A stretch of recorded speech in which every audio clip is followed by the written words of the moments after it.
Hello, everybody. Good afternoon. Welcome to the Kerrville Weekly News Roundup, brought to you by the Texas Hill Country Podcast Network.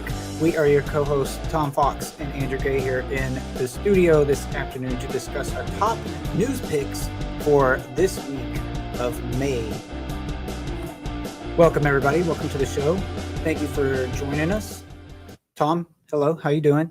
Good. Welcome, everyone, and thanks. Welcome back. Yeah, welcome back. Welcome back. We've got a nice little string of doing these now, so it's excited to be here. I think we got plenty to talk about today. So, Tom, why don't you do the honors and kick us off, sir?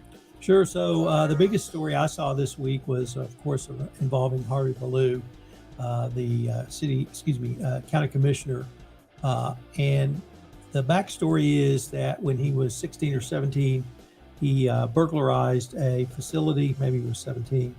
He was pled guilty and got either suspended sentence or something along those lines. It was over 50 years ago.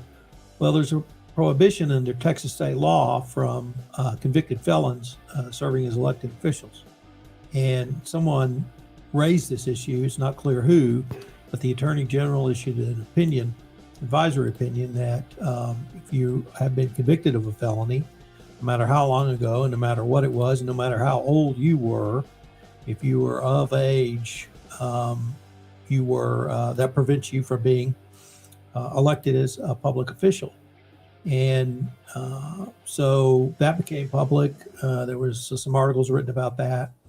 Ballou lawyered up, as you might expect him to do, after having said it was publicly, well, yeah, I was convicted over 50 years ago. Who cares? Move forward, the local district attorney has now filed to have him removed. And the removal is based upon his attesting under the Texas election code that he was eligible to run, i.e., he was not convicted of a felony. He has filed a response, and the response is, as we lawyers would say, very interesting. Very interesting, because his claim is that there's actually no proof that he was convicted of a felony. And they brought forward whatever's left in the public record of that event, and they say this is not proof of the conviction of a felony.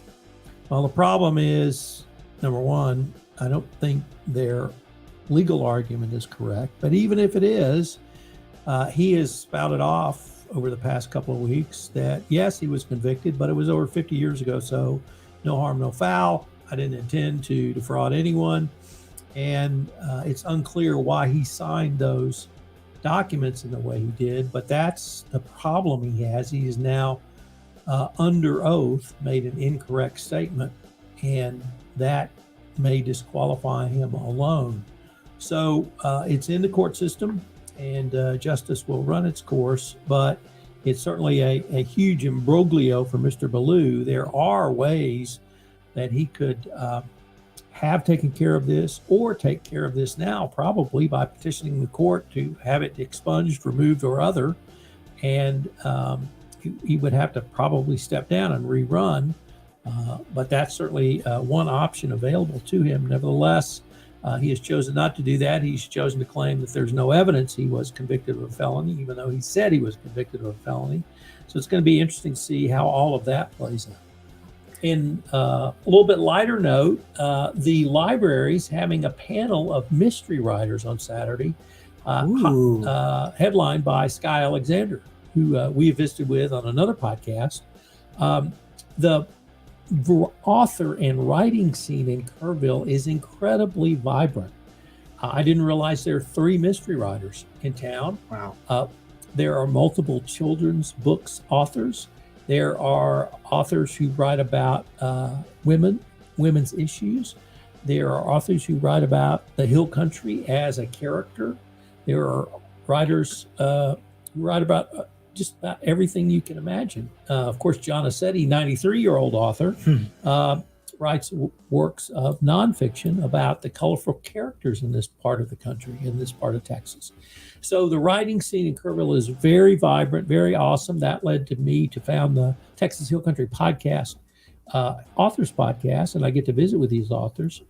There's also a writing editing group that meets twice a month as well. If you are a writer or a budding writer, we would invite you to join that. You can check us out our Facebook page at the Kerrville Writers Facebook page.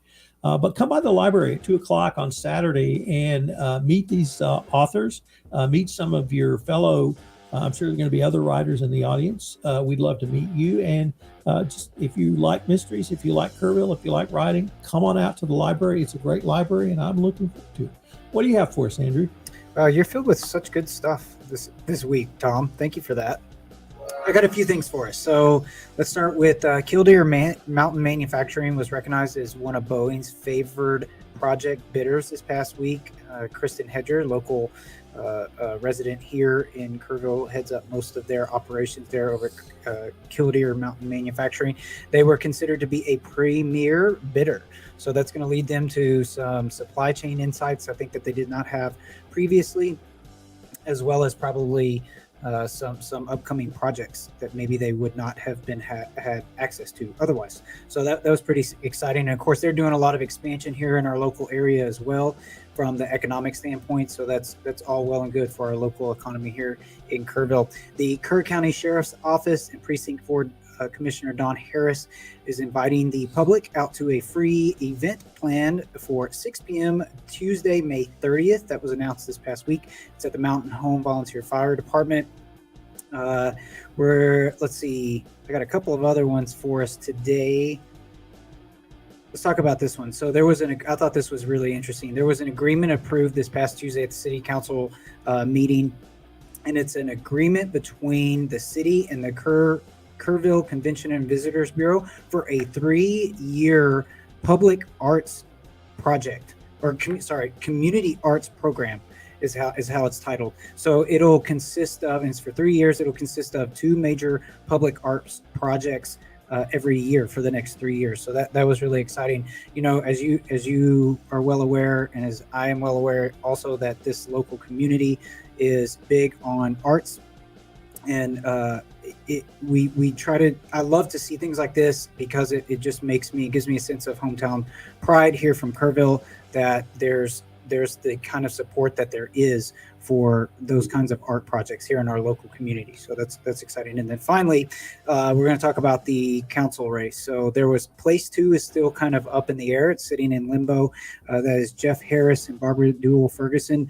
That is yet to be decided. I think there's 12 ballots that still need to be counted, and that will be decided. We'll get a final answer on that by this Monday. However, if one of these candidates requests a recount, which I think is anticipated to happen, then there may be some subsequent updates along the line. So maybe the person that's declared Monday may not have victory so soon just yet. So those are my mentions for this week. What do you got going on this weekend, Tom? Anything exciting? I'm going to watch the weather. We are under That's very exciting. 48-hour flood watch, potential tornadoes, although that's low potential, but with potentially between 6 to 12 inches of rain. That's a lot of rain anywhere. It's a ton of rain here. I live up high, so I'm not going to be put in danger, but to get out of my neighborhood, I have to go down low into the valley and across Goat Creek. So in the 2 years plus we've lived here, Goat Creek has been flooded once that we couldn't get out. And my wife is concerned that this may happen a second time. So we're going to be watching the weather. I'm going to try and get out to the library if I can on Tuesday afternoon. If it's not raining too bad and I can get out of the neighborhood, because I greatly want to go to the Mystery Writers panel. I want to shout out to an event you attended that the Chamber put on the eclipses that are coming. Yes. Great information. We had emergency service provider Jeff Stone was there. Leslie Caldwell was there. Representative from the city was there. Some really good information, some good ideas. We're going to try to build upon some of those ideas for our award-winning The Night Sky podcast. I suppose we should announce that The Night Sky won a Communicators Award for Excellence in Podcasting in the science category. So that's right. Thanks to all of our listeners for that great support. That's a huge honor for our podcast here on the night sky about the eclipses coming to Kerrville. How about you, Andrew? What do you and Beth have in mind? Other than I think we're going to be watching the weather too, but tonight, if the weather holds out and it doesn't get stormy too quick, I'm going to go and try to beef up my IMDb profile by attending as I guess it's an extra in the Sherlock Holmes film Mayor of the Night that's being filmed here locally from a local community resident, CJ Goodwin. He did Eyes of a Roman, and now he's on to his next film, and they're filming that here locally, and it's got a lot of local support, and it's really awesome. I follow him on social media, so I've been watching some of the cool stuff he's been doing there. So I'm really excited to participate in that. If the weather holds out, I get to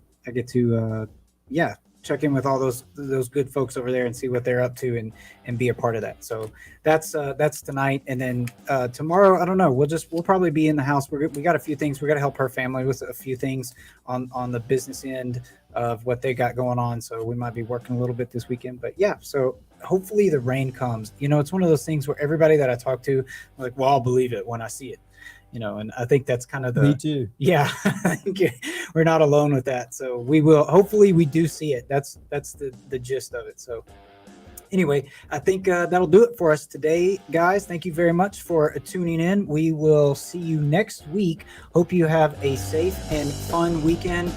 Don't forget, turn around, don't drown. If we do get that rain and we do see those high water marks at the low water crossings, turn around, don't drown. Be safe and pray for some rain because we do need it. So thank you for tuning in. We'll catch you next week.